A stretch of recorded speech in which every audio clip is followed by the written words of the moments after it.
You shouldn't have a misunderstanding with your pastor.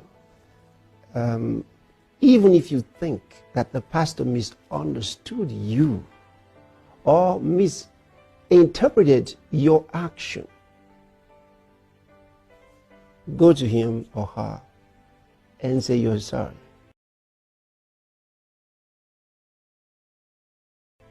Okay? Reconcile with your pastor. Don't run away from your pastor. All right? Your pastor prays for you. And to stop going to church is a very, very wrong approach to that. So go back to the church and seek audience with the pastor. And whether or not you get that audience, go back to church. Because the pastor may not see you when you want to, when you want him to.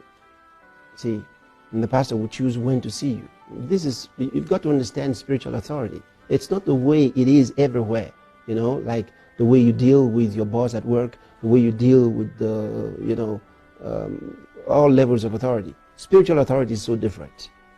So the pastor will see you when he has that guidance within him to see you.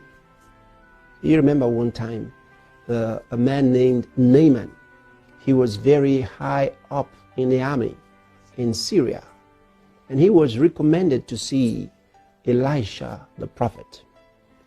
The king actually sent him. And when he got to Elisha's place, Elisha refused to come out. Elisha the prophet refused to come out and sent somebody to tell him to go to the Jordan River and dip 7 times and come back cleansed of his leprosy. And Naaman the Syrian was offended. He said, "You mean the prophet isn't even coming out to see me?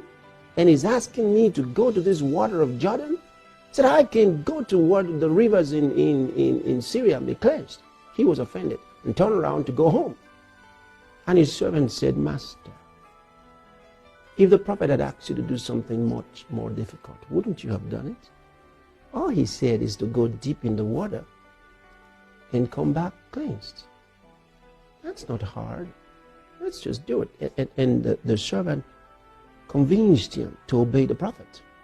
He went, dipped 7 times, and came back cleansed. What a day it was. See, it pays to listen to God's voice. It pays to obey those that God has put over you. Don't have problems with your pastor.